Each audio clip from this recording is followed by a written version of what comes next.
de ansiedad, traumas, ¿ok?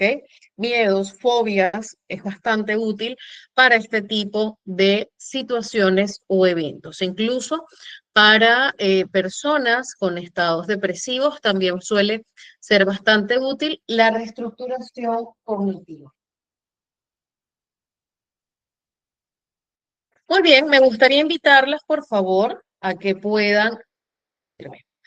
¿Qué creen ustedes que hace efectiva una terapia? Según ustedes, según su experiencia, según lo que ustedes han visto o han escuchado, ¿qué consideran ustedes que hace efectiva la terapia?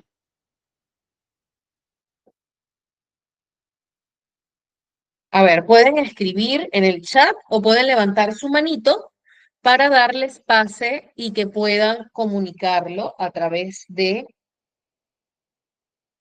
su audio.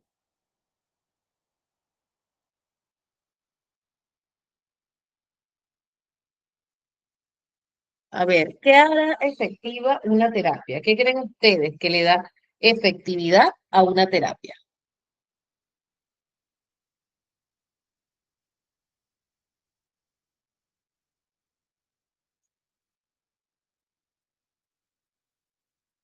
A ver, a ver.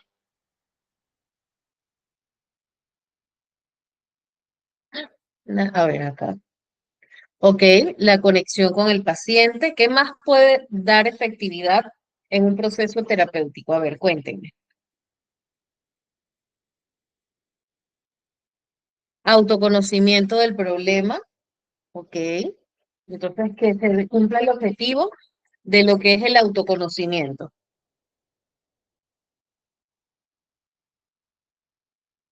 ¿Qué más? ¿Qué más necesitamos para que sea efectiva una terapia?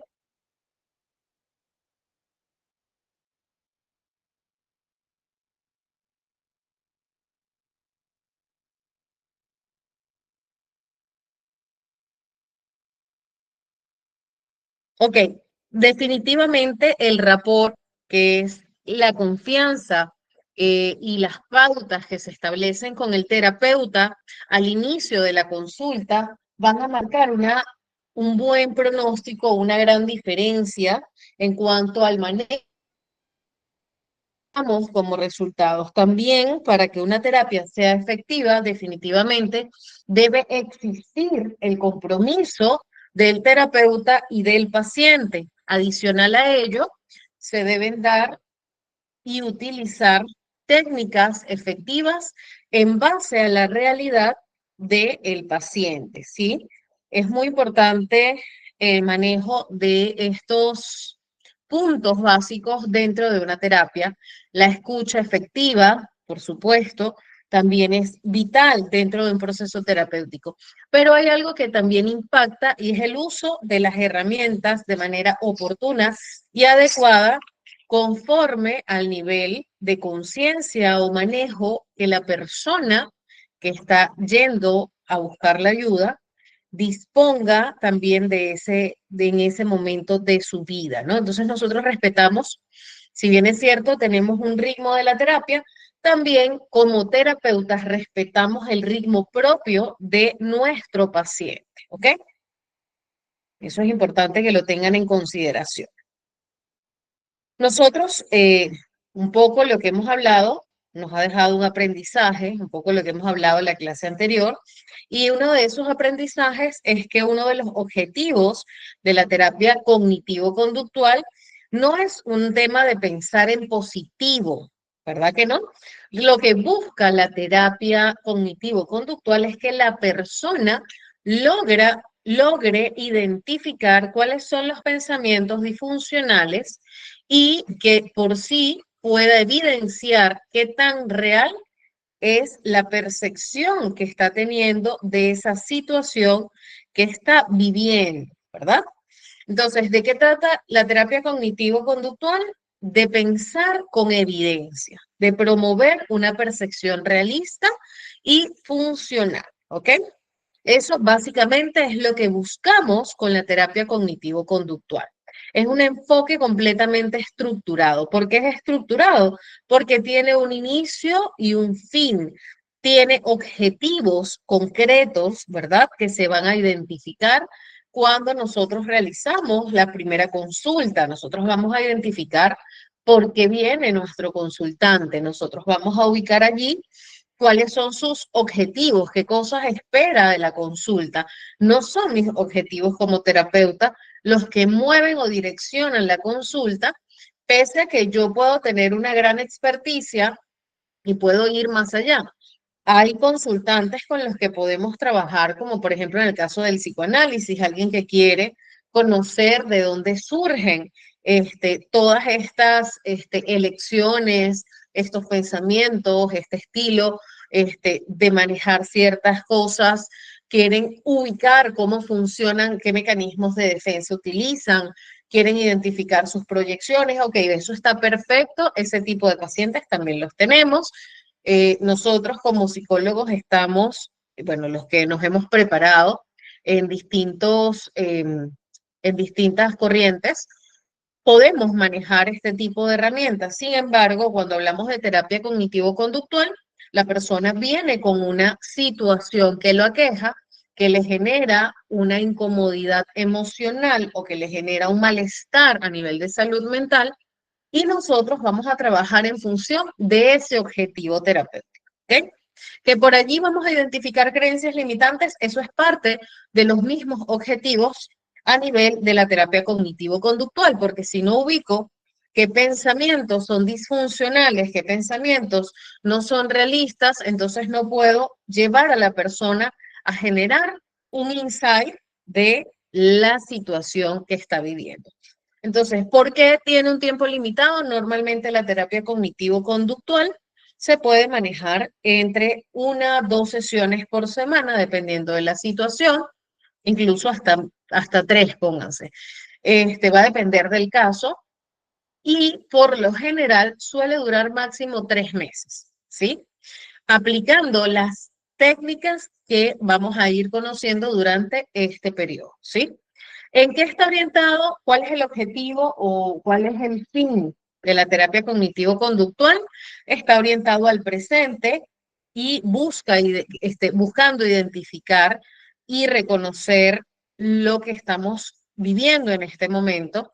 Busca cuestionar, busca modificar esos pensamientos que no son funcionales en el presente y las conductas que tampoco son funcionales para poder generar cambios tanto emocionales como conductuales que sean duraderos. ¿Okay?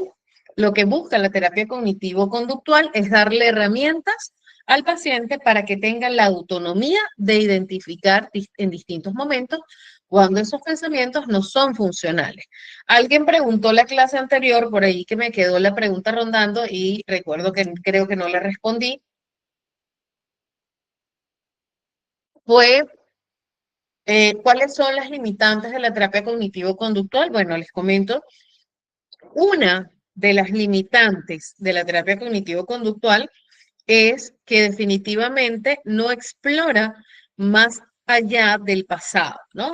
Se podría considerar una limitante si lo vemos desde otras corrientes psicológicas. Sin embargo, justamente es ello lo que permite que algunos cambios se instauren en de una manera más rápida, y por ello es que es la corriente más efectiva hasta el momento. Entonces, esto de, por ejemplo, las limitantes anteriores, el contacto con el paciente. Bueno, anteriormente, cuando hablábamos de la terapia cognitiva o de la terapia conductual, podríamos creer que no había un vínculo, no había ¿cómo se llama? Se me fue la palabra. No había una vinculación terapéutica, ¿no? Sin embargo, como podemos ver, en este caso, sí se da. La terapia cognitivo-conductual en ninguna parte dice no puedes eh, mostrar humanidad cuando está frente al paciente, o no dice algo como tienes que mostrarte perfecto, porque realmente el objetivo siempre es identificar las situaciones disfuncionales, las percepciones disfuncionales, trabajar con el paciente para que él mismo aprenda estas técnicas y herramientas y así él pueda tener, digamos, pues su maletín de primeros auxilios durante el resto de su vida. Es decir, nosotros no nos volvemos indispensables en la vida de nuestro paciente, sino solo nos convertimos en un puente para poder reestructurar, modificar o acompañar en el proceso de la transformación conductual que se pueda estar presentando. ¿Ok? En esencia, podríamos decir que la terapia cognitivo-conductual definitivamente es un entrenamiento mental y conductual. ¿Ok?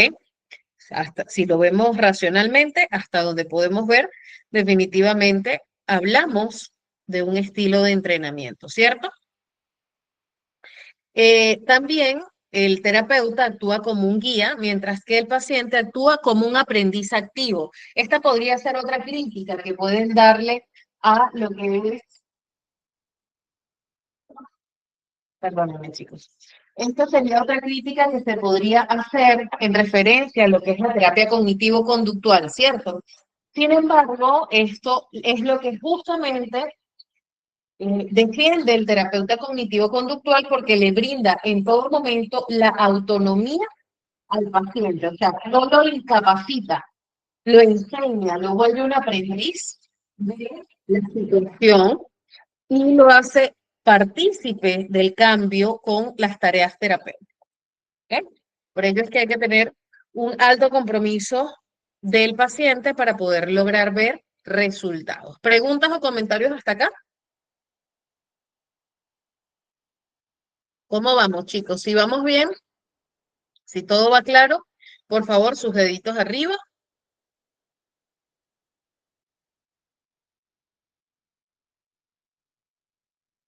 A ver, la única que está clara es nuestra coordinadora de clase. ¿Qué pasó, chicos? ¿Me escuchan bien? ¿Se entiende ahora lo que les vengo diciendo? Si tienen preguntas, por favor, este es el momento de hacerlas.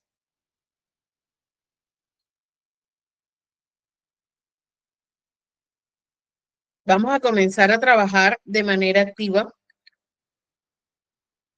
para poner en práctica también lo que es nuestra experiencia en la terapia cognitivo-conductual.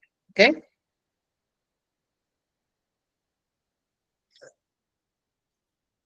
Muy bien, resumen, sencillito.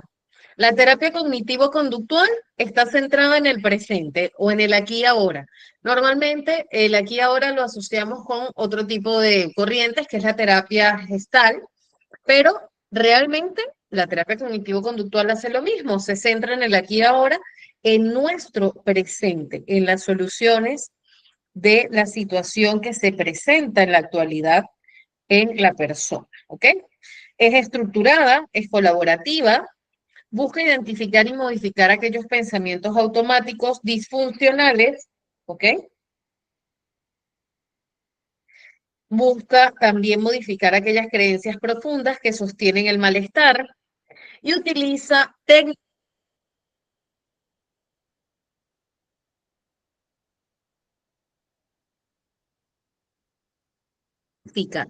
tienen un respaldo científico, es decir, de hecho es la terapia con mayor validez hasta ahora a nivel de la ciencia. Por ello, bueno, hasta ahora no se ha conseguido reemplazar con otro tipo de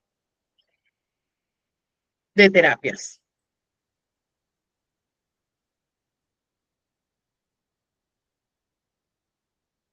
Muy bien, como escuchamos en el video anterior, hay algunas fases, ¿cierto? Primero, nosotros para poder proceder, em, ¿verdad? Con lo que es la intervención, el proceso de intervención, tenemos que considerar la primera fase, que es la fase de evaluación, ¿sí? Según BET, este proceso terapéutico inicia con una evaluación funcional y cognitiva del caso, que busca qué cosa? Identificar los pensamientos automáticos. Entonces, apuntemos. ¿Cuál es mi primer objetivo terapéutico en la fase de evaluación? Identificar los pensamientos automáticos. Identificar los esquemas disfuncionales. Identificar las emociones que persisten y que se convierten en disfuncionales, ¿ok? Que sabemos no es la emoción en sí que es disfuncional, sino lo que está asociado como emoción a un momento, a un evento o a un pensamiento. Entonces, por ello empezamos con el registro de pensamientos, ¿sí? ¿Cuáles son esas emociones y conductas que están asociadas? Voy a identificarlas. Esta evaluación que va a hacer nos va a permitir construir una hipótesis, una formulación cognitivo-conductual del problema. Es decir, yo creo mi hipótesis, elaboro mi hipótesis del problema y en base a ello me planteo un objetivo y puedo comenzar a crear lo que es un plan terapéutico. El terapeuta cognitivo desarrolla una conceptualización basada en la interacción entre cognición, emociones y conductas. Para yo llegar a esto, definitivamente tuve que identificar cuál es mi pensamiento, cuáles son los pensamientos, cuál es el sistema de creencias, cuáles son las emociones, cuáles son las conductas observables, manifiestas, ¿verdad? Que trae el paciente como tal a consulta, no las que yo veo nada más, también lo que me dice el paciente, ¿ok? Lo cual va a orientar a lo que yo voy a manejar como plan terapéutico, ¿sí? ¿Qué vamos a hacer acá? Vamos a aplicar primero, lo primero que hace un terapeuta es aplicar una entrevista, hacer una historia clínica, ¿ok? En este caso podemos utilizar como ejemplo la entrevista de Beth. Podemos usar registros de pensamiento, allí es donde viene la tarea terapéutica. Puedo asignarle a mi paciente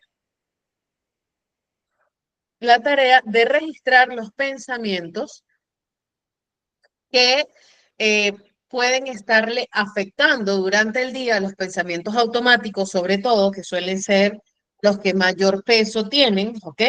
Y medirlos, ¿no? ¿Qué tanto esto genera una emoción de insatisfacción del 0 al 10, por ejemplo? Puedo enviarles a hacer cuestionario, puedo identificar factores desencadenantes, ¿no?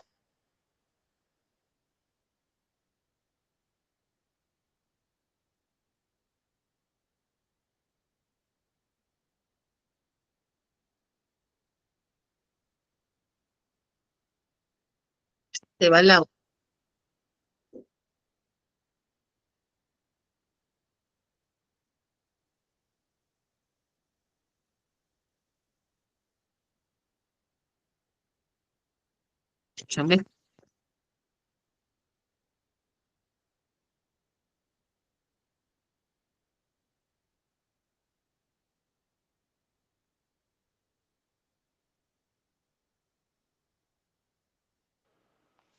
No se le escucha, docente.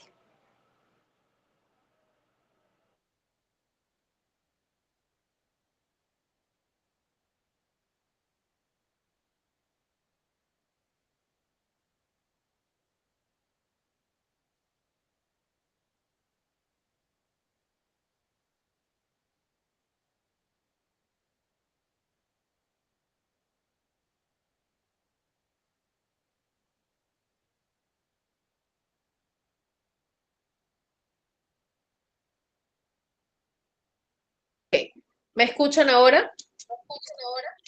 Súper. Sí, se escucha perfecto. Ya, muy bien, vamos a manejarlo por acá un ratito. Okay.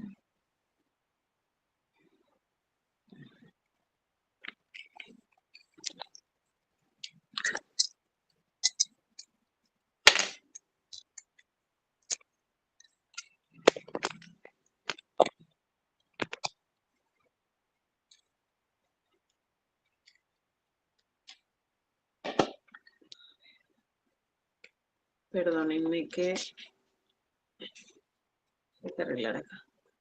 Muy bien, ahora sí, chicos. Entonces, como les decía, nosotros, voy a repetir de nuevo para que no quedarme con la duda de si escucharon bien todo y esto es muy importante. Nosotros lo primero que hacemos como terapeutas es recibir a nuestros pacientes, armar una historia clínica, ¿verdad? Allí podemos aplicar una encuesta, pueden utilizar la entrevista estructurada de BET, por ejemplo, pueden utilizar registros de pensamiento. ¿Cómo se utilizan estos registros de pensamiento? Bueno, yo le puedo pedir a mi paciente que identifique y que escriba en una hoja todos los días cuáles son los pensamientos automáticos, ¿ok? Que le generan incomodidad, ¿no? ¿Por qué? Porque si el pensamiento que mi paciente tiene es, hoy voy a lograr hacer A, y luego piensa, o sea, son cosas que lo impulsan a poder conseguir bienestar, no vamos a trabajar en quitar esos pensamientos, son los pensamientos que generan incomodidad, por lo general, por lo que vienen nuestros pacientes a consulta. Entonces, le pido hacer ese registro de pensamiento, podemos manejar en una escala del 0 al 5 qué tanto ese pensamiento influye en su conducta, del 0 al 5, qué tanto ese pensamiento persiste durante el día, ¿ok? Entonces vamos midiendo cómo afecta en su conducta y en su bienestar estos pensamientos que pueden ser automáticos y que en ocasiones se pueden quedar o persistir en el tiempo, ¿ok?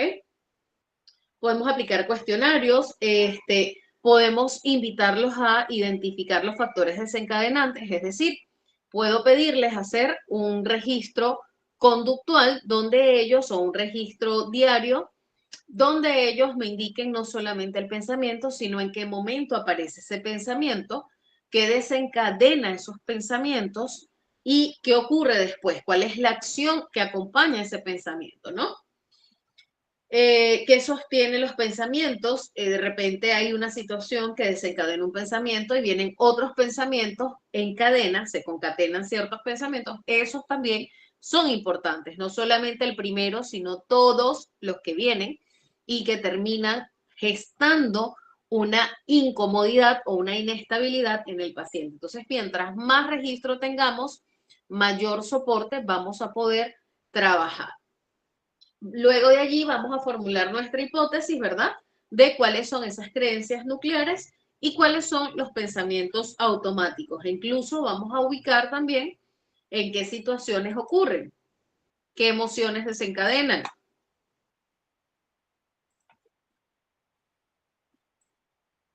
De allí, luego vamos a pasar a una siguiente fase, que es la fase de psicoeducación, ¿ok?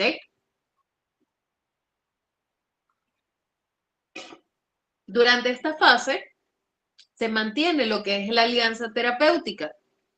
Muy bien, acá Ellis enfatiza que el éxito terapéutico depende de que el paciente comprenda el modelo ABC, acontecimiento, creencia y consecuencia. Es decir, lo que yo termino creyendo genera una acción o una consecuencia, ¿sí? Beth añade que la alianza terapéutica es una colaboración activa donde paciente y terapeuta trabajan como un equipo científico. Es decir, si bien es cierto, el paciente es el objeto en estudio, por así decirlo, es un objeto en estudio activo que genera una percepción y que genera una visión de sí mismo. ¿Ok? La terapia cognitivo-conductual en esta fase es una empresa colaborativa. El terapeuta enseña al paciente a convertirse en su propio terapeuta. ¿Qué quiere decir eso? Le damos autonomía, le damos las herramientas, lo capacitamos en algún punto con la psicoeducación para que pueda en otras circunstancias identificar creencias limitantes, situaciones que no sean funcionales y transformarlas en situaciones más funcionales, pensamientos, emociones, ¿ok? Que por lo general la emoción viene como resultado también de un pensamiento, ¿ok? Explicamos el modelo cognitivo con ejemplos concretos, ¿ok? Sí, tiene que quedarle claro sí o sí lo que es que una situación desencadena estos pensamientos, porque estos pensamientos vienen arraigados de creencias, ¿ok? Que esas creencias van a generar una conducta, una consecuencia, ¿ok? Mostramos cómo los pensamientos distorsionan la percepción de la realidad y acordamos metas con el paciente que sean específicas, que sean medibles y que sean alcanzables, que es lo que llamamos el modelo SMART, ¿ok?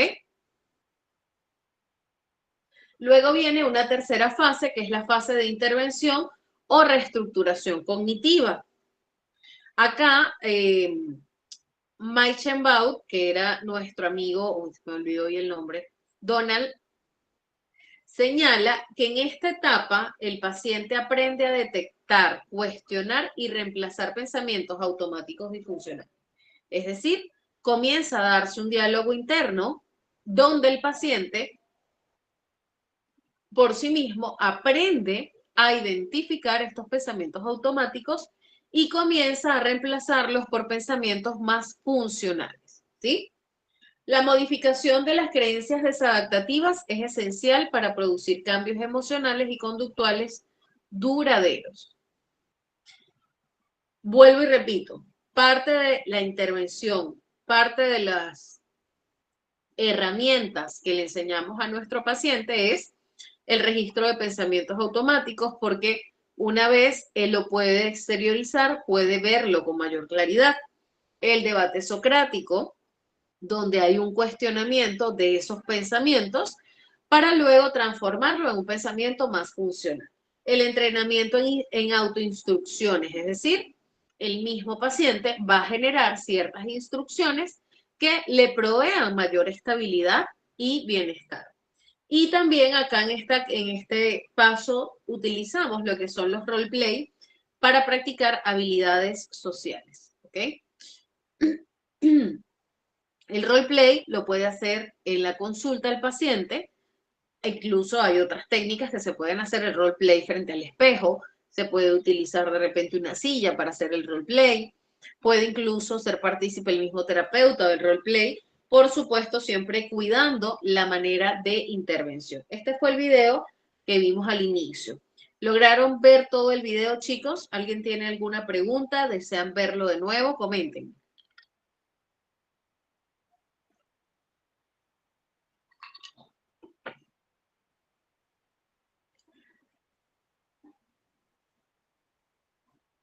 Estamos todos claros. A ver, a ver.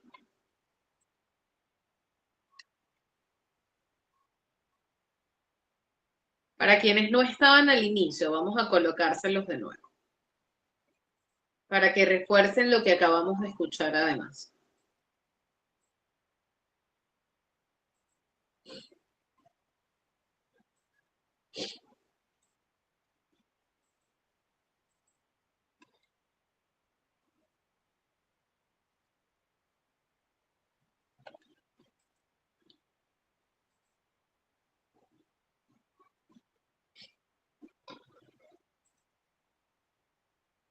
Hijo aprende inglés fluido este año, pero quieres evitar contratos largos, tarifas ocultas y... La cognición es un concepto difícil de definir. No obstante, es posible resumirla como el conjunto de capacidades que nos permiten conocer el mundo y procesar la información que éste nos brinda. Sin embargo, esa información no siempre la recibimos de la manera correcta. Nuestras experiencias siempre van a condicionar nuestra percepción de las cosas. Nuestros pensamientos siempre estarán atados a cómo procesamos la información, siendo el resultado el no conocer realmente una situación u objeto, tal y como se presenta ante nosotros. Lo vinculamos a nuestras experiencias pasadas y podemos convertirlo en una distorsión que nos puede afectar emocionalmente. Sin embargo, eso no está exento de poder ser modificado con las técnicas adecuadas. ¿Cómo modificar nuestro pensamiento desde la psicoterapia cognitivo-conductual? Bienvenidos a su canal Aprendamos Psicología. En esta ocasión veremos en qué consiste la reestructuración cognitiva. ¿Listos? Aquí vamos. Primero, ¿qué es reestructuración cognitiva? La reestructuración cognitiva es una técnica de terapia psicológica enfocada en moldear y cambiar el pensamiento negativo o aquellos patrones de pensamiento que son nocivos para el paciente y que a su vez deterioran su calidad de vida y la manera en la que éste percibe las cosas que suceden a su alrededor. La reestructuración cognitiva se encuentra entre las técnicas psicoterapéuticas más funcionales en la corriente psicológica cognitivo-conductual. No se trata simplemente de moldear un patrón que ha estado por años en el individuo, sino que antes de empezar a moldear dichos patrones se deben identificar y reconocer. Esto, en consecuencia, hace que la reestructuración cognitiva sea un poco más compleja de lo que comúnmente se piensa. No obstante, cuando esta técnica se utiliza de la manera correcta y si el paciente se acopla a esta, se podría alcanzar un nuevo enfoque a la hora de integrar sus propias experiencias. Segundo, reestructuración cognitiva y sus tres fases. El primer momento contempla las experiencias y vivencias que un individuo experimenta. Un segundo momento se trata sobre cómo las personas conciben esas experiencias, cómo las interpretan y de alguna manera las hacen suyas. El pensamiento que se tenga acerca de lo que se haya experimentado afecta al último momento y tercer momento, en el cual el individuo reacciona y actúa ante la experiencia que ha vivido. La reestructuración cognitiva toma del individuo una idea o creencia irracional que está afectando la salud mental del sujeto. La técnica lo que hace es moldearla, haciendo que en lugar de ser nociva y negativa, sea beneficiosa para la persona. Pensamientos nocivos e irracionales. ¿Cómo nació el pensamiento nocivo en mí? ¿Por qué no puedo controlarlo? La plasticidad mental es una cualidad de la que disponemos todos, en medidas diferentes, claro, dependiendo del nivel de apertura emocional y la disposición a la hora de adquirir información del mundo externo. El problema yace entonces cuando se adquiere información errónea o conocimientos sin basarnos en hechos o en evidencia. Todo se basa en la percepción que le des a tu entorno, los conceptos y los términos que forman parte de tu realidad. Partiendo de allí empieza ese pensamiento negativo que hace que el individuo se comporte apático o a la defensiva. Lo que puede dificultar la reestructuración cognitiva no es la técnica en sí, ya que esta es bastante sencilla de comprender.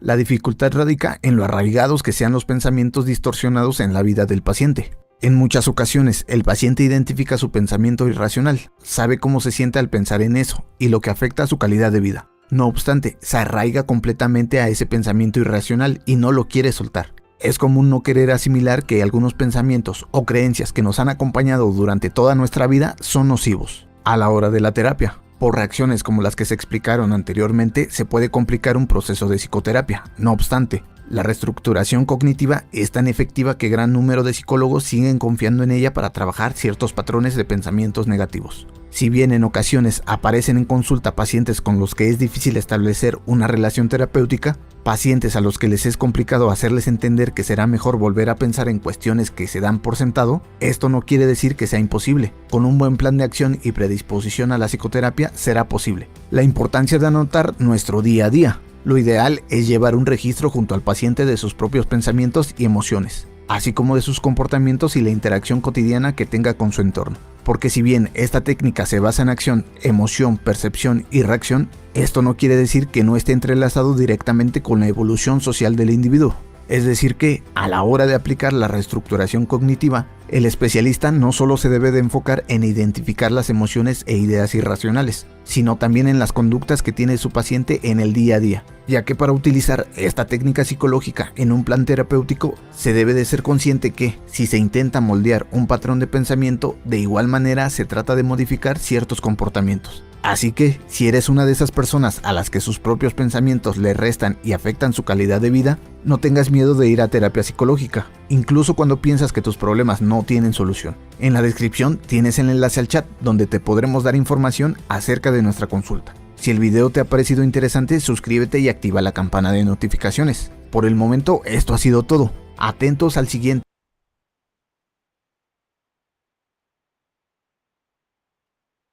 Ok, muy bien, chicos.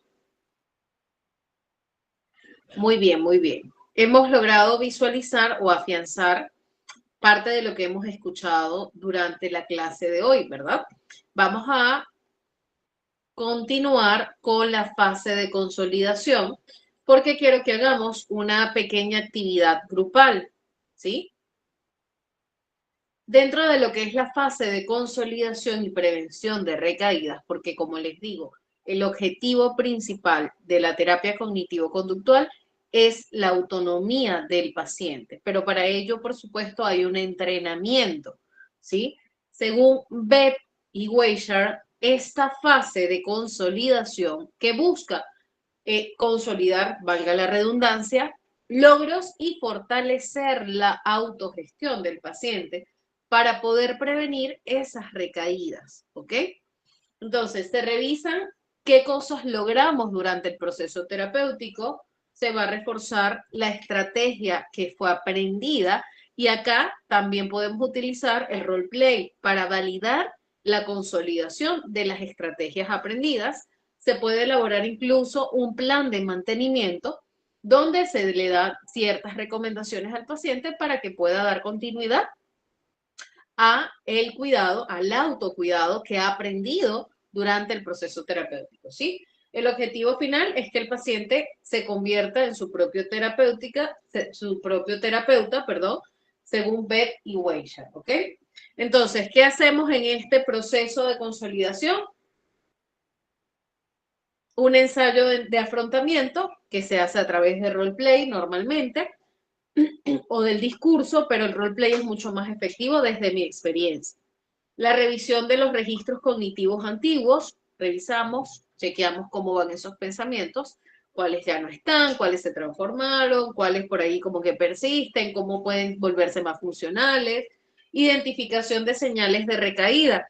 El revisar esos registros antiguos nos va a ayudar a validar qué tanta posibilidad de recaída puede existir y el plan de acción preventivo que se va a compartir con el paciente porque el encargado de manejar ese plan va a ser él, ¿ok?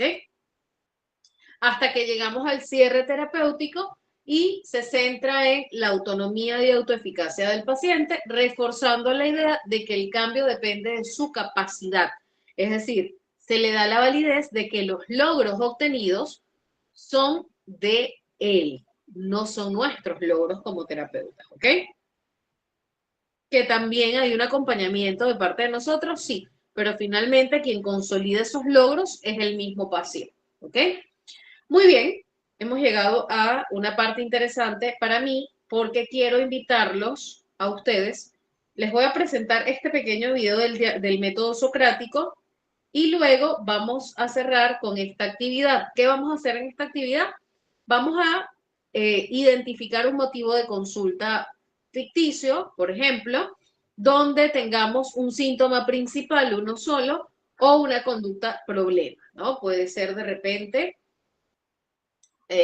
algo muy generalizado. No sé, es que todas las mujeres son, no se me viene, que como mujer más escucho la versión de los hombres, ¿no? O sea, o me queda tal vez, ¿no? Por allí, que todos los hombres son infieles, ¿no? Entonces, por allí sabemos que eso no es real, ¿ok? ¿Pero por qué? Porque lo hemos internalizado, porque hemos visto que eso no existe realmente, de que se dé esa sobregeneralización. Entonces, sin embargo, vamos a imaginarnos un caso situacional como este, pero ustedes van a elegir la problemática, ¿ok? Luego vamos a explicar cómo le presentaríamos a la persona cómo funciona la terapia cognitivo-conductual, cómo funciona este modelo de terapia. Vamos a escribir, vamos a describir al paciente, al supuesto paciente, cómo funciona el modelo ABC, ¿ok? Y luego vamos a señalar dos estrategias para fortalecer la alianza terapéutica. Es decir, ¿qué voy a hacer yo? Voy a validar emocionalmente, voy a establecer metas conjuntas con el paciente, voy a tener un lenguaje colaborativo, ¿ok? Voy a crear un programa donde él también se involucre, o sea, ¿qué cosas voy a hacer?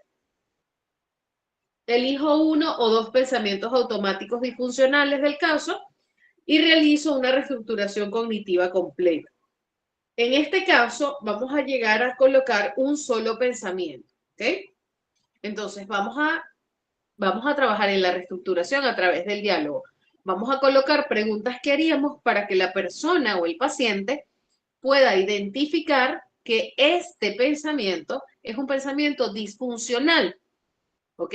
¿Cómo lo harían ustedes? Y vamos a llegar hasta allí, ¿sí? Para poderlo compartir.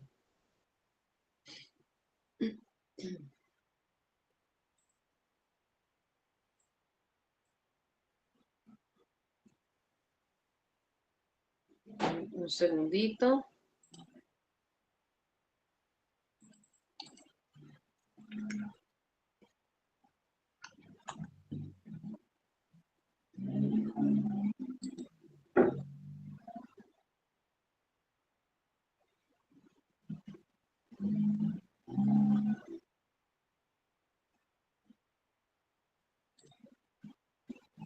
Identificable del uso del método socrático el cuestionamiento de creencias desadaptativas.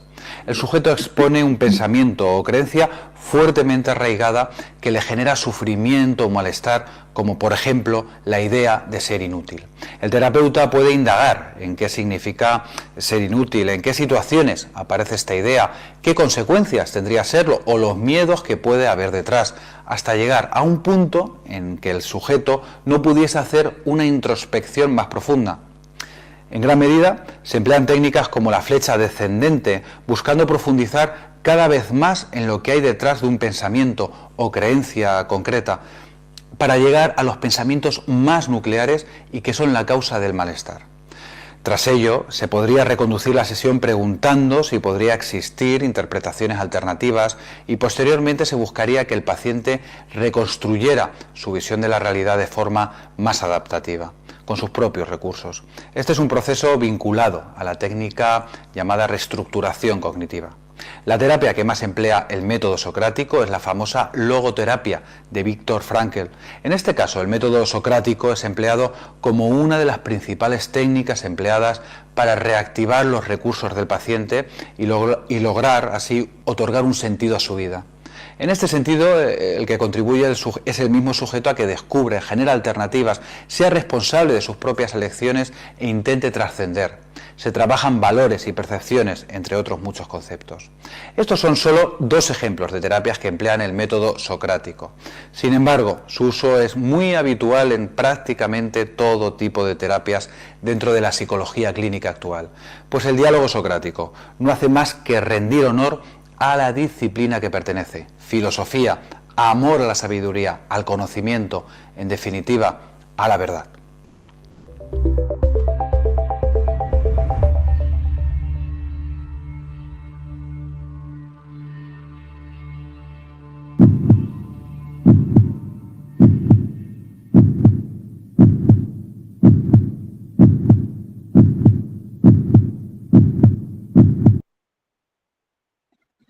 Ok, muy bien, chicos. Entonces vamos a proceder a distribuir los grupos.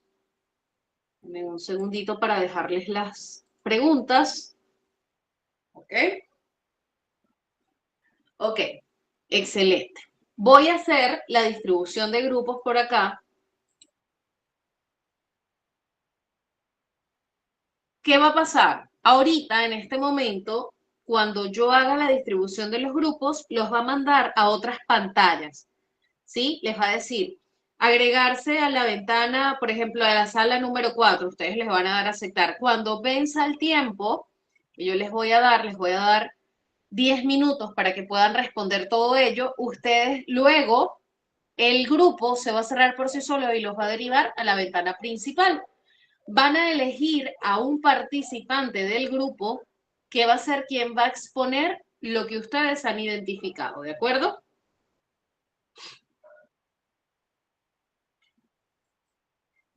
Ok, acá, a ver, a ver. Dame un segundito.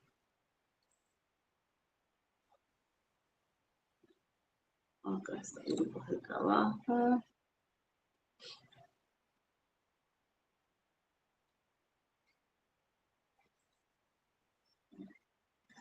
Vamos a realizar 6 salas. Temporizador. Vamos a ponerle 10 minutos.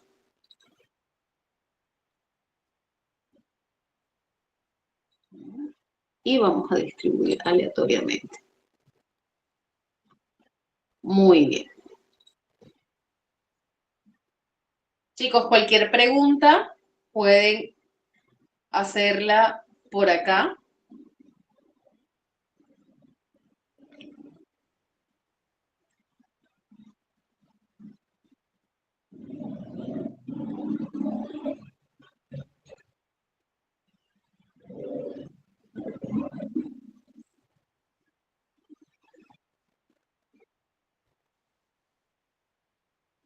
Recuerden que van a llegar hasta la pregunta número 5, ¿ok?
Ok, muy bien.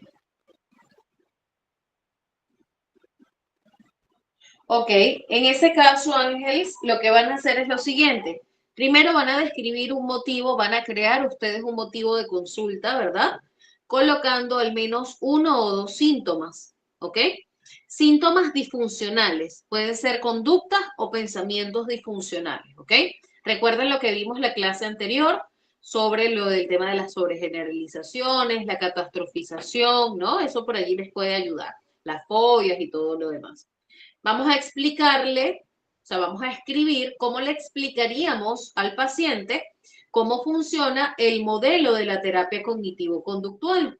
Luego vamos a explicarle cómo, en qué consiste el modelo cognitivo ABC, qué significa acontecimiento, creencias y consecuencias, ¿ok?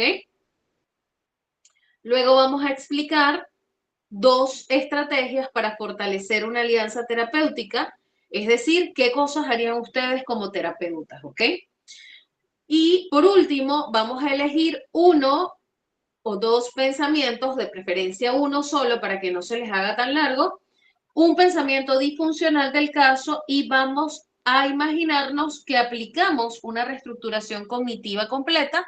Vamos a describir cómo es esa reestructuración que estamos haciendo de manera breve con un par de actividades y allí quedaría la actividad por hoy, ¿ok? No quiero decir que ahí terminamos la clase. De allí regresamos a la sala y vamos a exponer lo que hemos identificado. ¿Les queda más claro, chicos?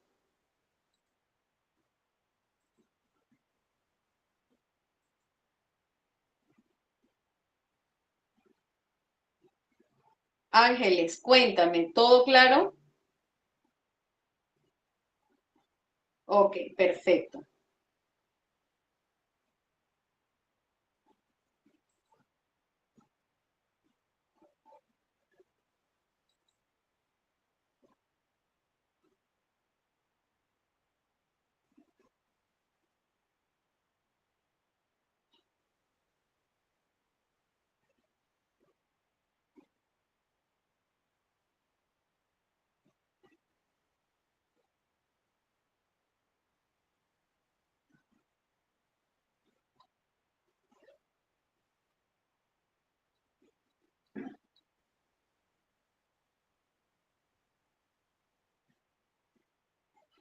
Aún les están quedando 6 minutos, chicos. Si necesitan más tiempo, me avisan para regalarles 5 minutos más.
Mamá.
Ok, chicos, muy bien.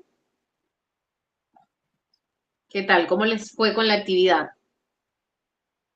Vamos a esperar a que se vayan incorporando, perdón, el resto.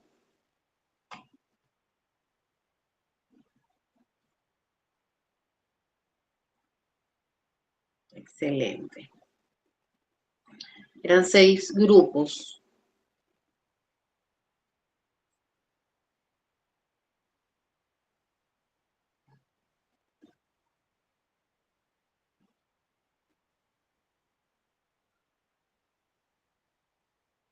Los 6 grupos. A ver, faltan unas cuantas personas todavía. Que se terminen de incorporar. ¿Hay alguien del grupo 1 como para irlos escuchando y optimizar el tiempo, chicos? Grupo 1. A ver, levante la mano si hay alguien del grupo 1, por favor.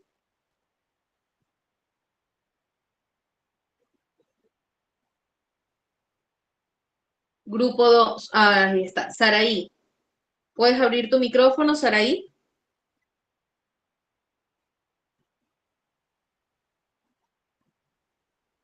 Saraí. Perdón, sí. ¿Qué tal? Hola, hola. Cuéntame, Saraí, ¿cómo te fue con el grupo? ¿Qué lograron ubicar? Pues trabajé solita, no entró otra persona, pero desconozco qué sucedió, entonces me Ok, desconecté también yo y al final salí a ok, trabajar solita. ok, bueno.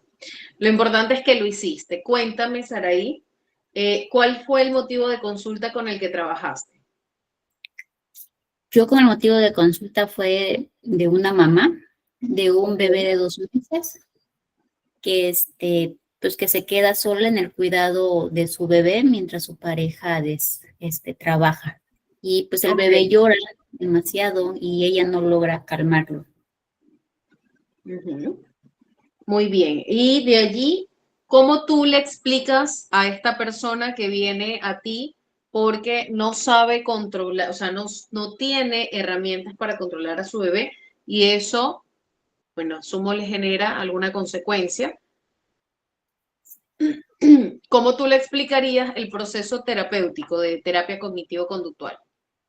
Pues primero entraría en la cuestión de que, por ejemplo, le voy a poner un nombre a la mamá, por Ya. ejemplo, María. Pues le diría, María, imagina que nuestra mente pues funciona como un triángulo con 3 vértices desde los pensamientos, las emociones y la parte conductual, ¿no? De ahí le explicaría pues cómo se conectan estas tres vertientes, ¿no? Ok. Pues esto es que estas vertientes pues son modificables, o sea, cambian, las otras también se ven afectadas, o sea, están relacionadas, ¿no? Si una cambia, la otra se ve afectada y viceversa. Ujú. Entraríamos en la explicación de la situación de que, ok, tu bebé llora y no se calma. Detectaríamos el pensamiento automático de ella, que sería pues la culpa de no soy buena mamá o no estoy conectando con mi bebé. Ok. Ajá. Entraríamos también, ¿cuál es la primera emoción que ella siente? Pues en este caso la culpa, la ansiedad, la tristeza, y ya entraríamos en la parte conductual, ¿no? Puedes dejar de intentar consolar, aislarte, llorar, sino que buscar alternativas para evitar estas cuestiones. Ok, perfecto, muy bien. ¿Qué estrategias para la alianza terapéutica tú aplicarías? Pues primero que nada, validar lo que ella siente, ¿no? Validar su emoción. Después entraríamos como un lenguaje comunicativo o cooperativo con su red de apoyo. Si no tiene una red de apoyo, buscar una red de apoyo que sea su pareja, llegar a acuerdos, poner límites e integrar también a la familia. Porque antropológicamente, pues las familias se hicieron para eso, ¿no?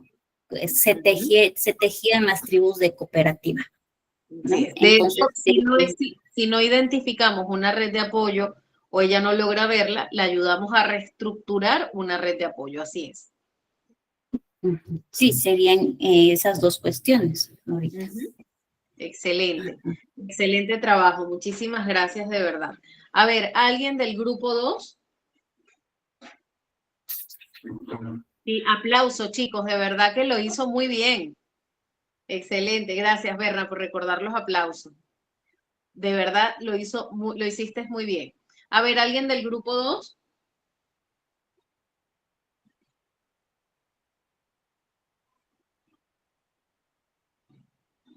Nerita, ¿tú eres de qué grupo?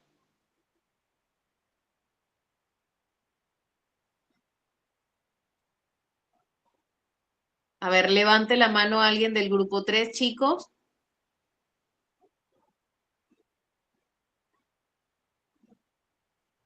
Grupo 4.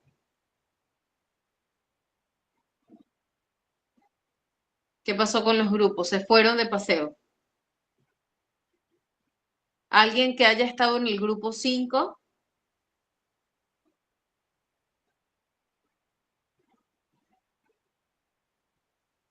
¿Alguien más que haya estado en el grupo 6?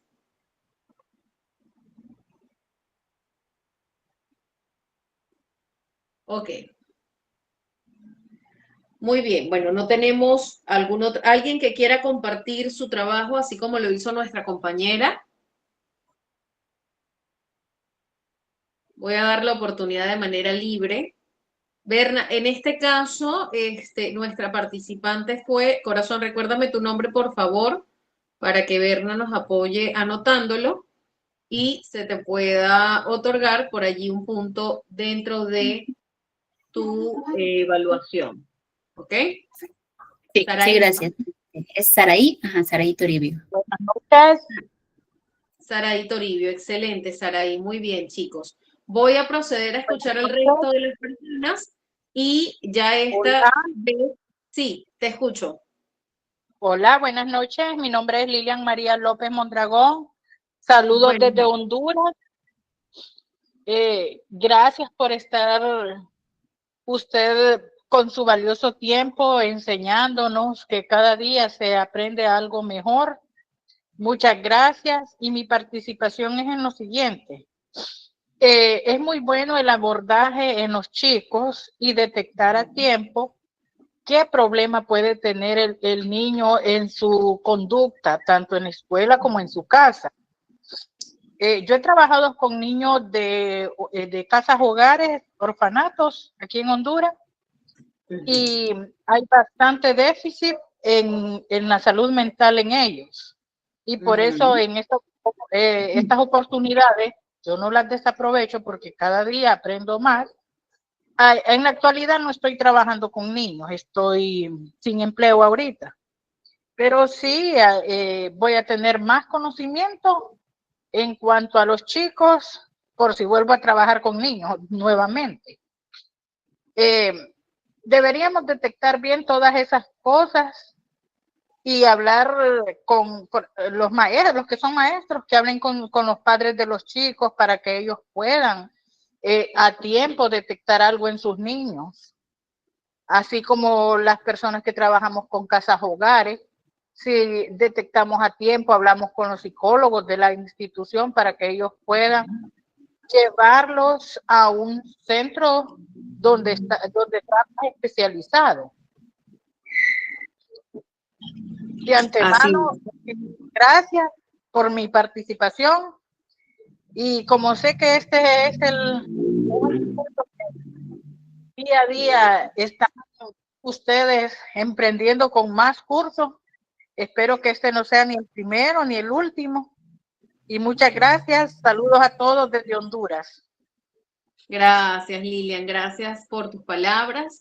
Qué bueno que si bien es cierto, como tú dices, actualmente no estás ejerciendo, eso no nos limita a no seguir aprendiendo, ¿ok? Al contrario, el poder tomar este tiempo libre como un apoyo a nivel de fortaleza educativa, pues va a ser seguramente útil para cuando vuelvas a ejercer laboralmente, ¿ok? Entonces, bueno, qué bueno escucharte, qué bueno, chicos, que estén acá presentes. Quiero indicarles de que lo que sigue es una actividad que vamos a traer para la siguiente sesión y que me gustaría que me hagan llegar a través de Berna, ¿sí? Van a enviar esta actividad completa. Es decir, en este caso, Saraí ya lo único que tendría que hacer es el punto número 6, donde va a aplicar los 5 pasos de identificar el pensamiento automático, que ella ya por allí los tiene claro, identificar la emoción, que ella identificó una emoción que fue la culpa, buscar evidencia a favor y en contra, formular respuestas alternativas, añadir una técnica conductual complementaria, una exposición, una activación, un roleplay, un entrenamiento en habilidades, ¿no? ¿Cómo lo haría? Va a describir cómo ayudaría al paciente a mantener esos avances, cómo va a ser su plan de mantenimiento y de prevención, ¿ok? Y un plan de prevención de recaídas con señales de alerta, estrategias de afrontamiento y recursos de apoyo que utilizaría para lograr los objetivos terapéuticos. Muy bien. En el caso del resto del grupo, por supuesto, tendría que hacernos llegar a nivel de modo escrito desde el punto 1 hasta el punto número 8. ¿De acuerdo? Chicos, preguntas o comentarios hasta acá. ¿Cómo vamos?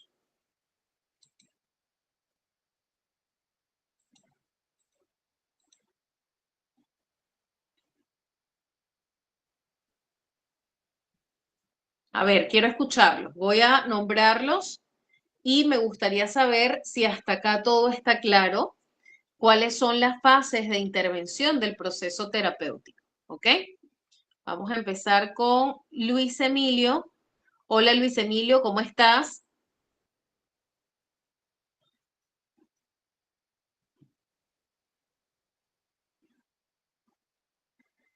Brenda.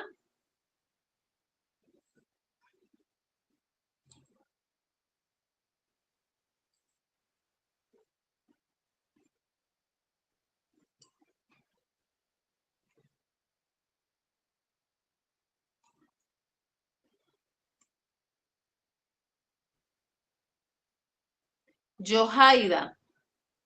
¿Qué tan claro tenemos las fases de intervención?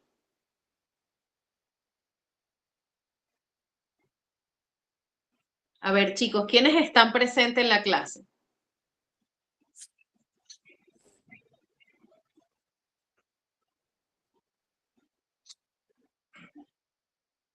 Ok, Loishi, creo que leí. ¿Cómo tienes alguna pregunta? ¿Estás clara con todas las fases de intervención?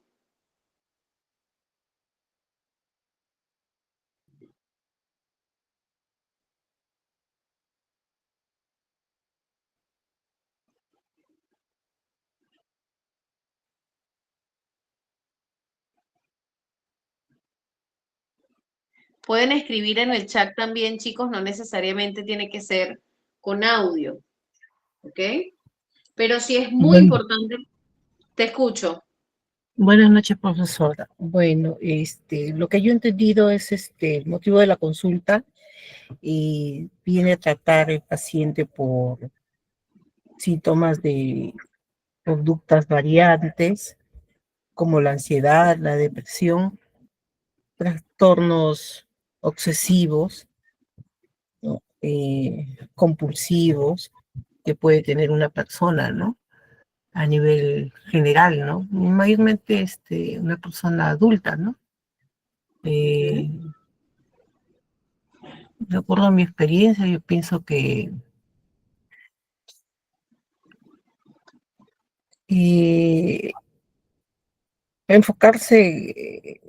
debería enfocarse en la resolución de este problema que tuviese, ¿no? A lo que la persona nos cuenta, ¿no? Lo que viene por motivo a la consulta, ¿no? Ok. ¿Cuáles son esas fases que hemos hablado que nos pueden ayudar a que la persona consiga el objetivo de tener pensamientos más funcionales? Sus emociones y conductas. Sus emociones y conductas, ¿ok? ¿Y qué herramientas podemos implementar para que la persona pueda transformar o elegir otro tipo de pensamientos que desencadenen otro tipo de asociación con la parte emocional?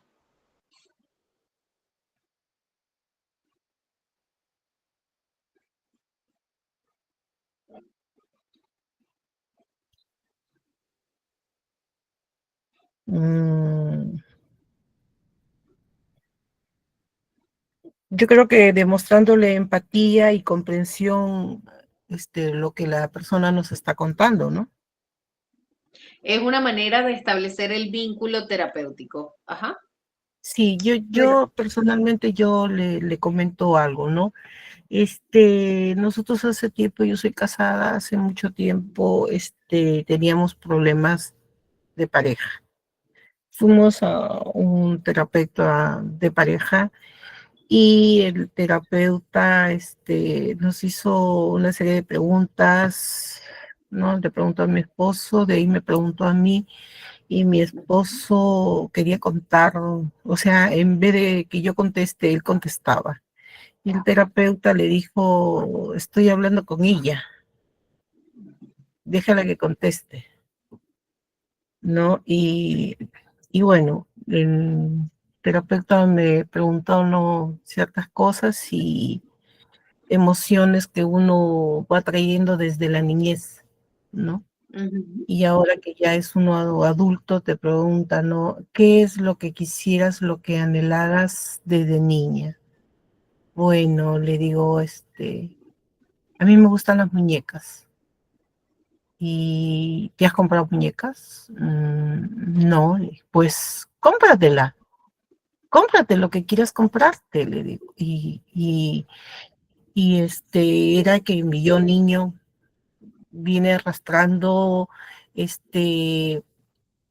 lo que quería desde muy niña y de adulta no le he podido tener, pues ahora de grande me la compré y me la compré una, un bebé así, ribón, que es casi como un bebé de verdad, ¿no?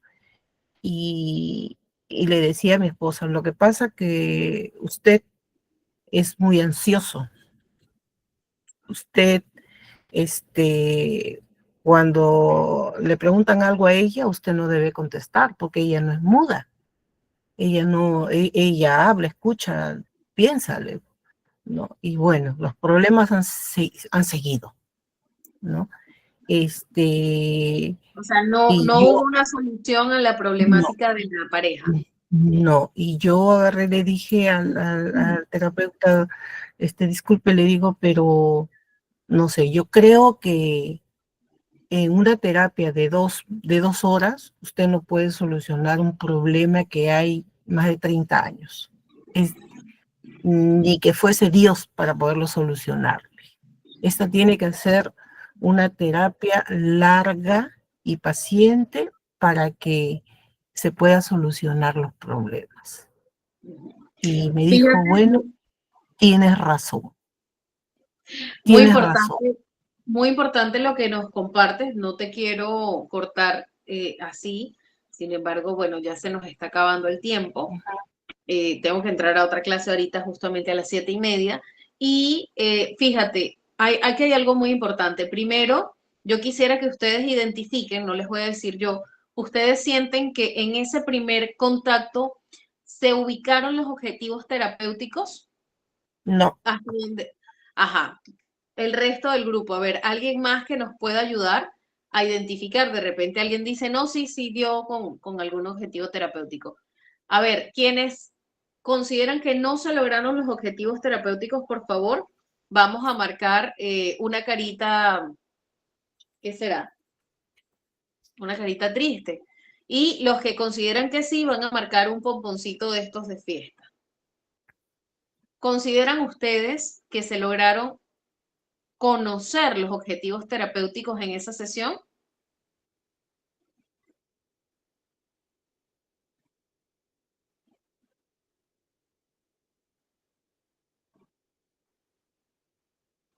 Ok, Enrique, cuéntanos, Enrique, brevemente, ¿por qué crees tú que se lograron conseguir los objetivos terapéuticos en esa sesión?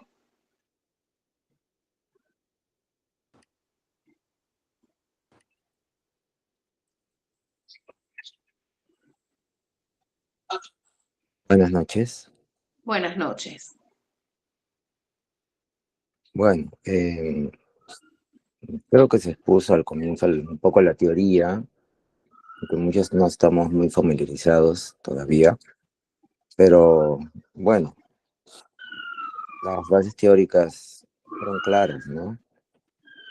De cómo se debe llevar el proceso, ¿no? Para iniciar la terapia, ¿no? Hacer un rapport, ¿no? Con el paciente, ¿no? Explicarle la psicoeducación, ¿no? Claro, la Integrar una pregunta, alianza. Enrique, es la siguiente. De acuerdo a lo que compartió nuestra compañera, que le agradecemos y respetamos mucho su proceso, ¿realmente este terapeuta logró conocer los objetivos terapéuticos? Bueno, yo pienso que sí. Ok. A ver, repetimos nuevamente, brevemente, porque ya me tengo que ir, estoy atrasada en la otra clase. El terapeuta hace interpretaciones, como por ejemplo, bueno, el tema del niño interior y todo esto se puede trabajar, no digo que no. En una primera sesión parece un poco apresurado, pero bueno, de repente supongamos que es muy experto y podemos validarlo, ¿no? Por otro lado, tenemos que no se está tomando en cuenta la historia de cada uno. Si bien es cierto, bueno, le da cabida a la pareja, a una de las personas, para que pueda expresarse, anula a la otra persona en la terapia y, algo muy importante, no llega a conocer cuáles son los motivos por los que la pareja está yendo. En terapia cognitivo-conductual, no estoy diciendo que el terapeuta esté mal, en terapia cognitivo-conductual, lo primero que hacemos, primero no interpretamos, segundo, buscamos conocer, extraer los pensamientos disfuncionales y las conductas disfuncionales que conllevan a que la situación se esté presentando. Luego de allí, ya pasamos al resto de las fases. Chicos, lamento cortarlos así. Tengo ahorita que dictar otra clase justamente con ITEC. Les pido que por favor hagan llegar la tarea a través de nuestra coordinadora. Les mando un gran abrazo. La siguiente sesión vamos a seguir trabajando con este caso, si nos los permite nuestra compañera, para poder entender algunos aspectos que son éticos y que otros que no dentro de un proceso terapéutico en el caso de la terapia cognitivo-conductual. Les mando un abrazo. Feliz noche.